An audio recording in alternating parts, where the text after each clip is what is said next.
পানিপুরি না ডালপুরি? আমাদের দেশে ডালপুরি কেমন হয়েছে? খাওয়ার স্বাদটা কেমন? আসলে মজা, অনেক মজা।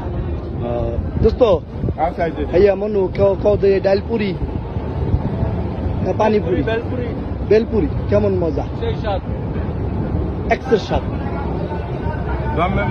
জন্মের মজা। দেই ধরো এটা খাইয়ে দেয়, কেমনে খায় এটা, কেমনে খাইতে হয়?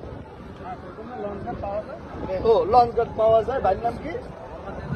মোহাম্মদ এজাজুল। এই যে মোহাম্মদ এজাজুল ভাইয়ের বিখ্যাত বেলপুরি। দেই কেমন হয়েছে আসলে?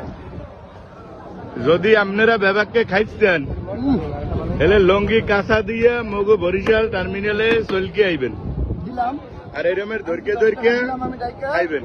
আমি দিচ্ছি আপনাকে।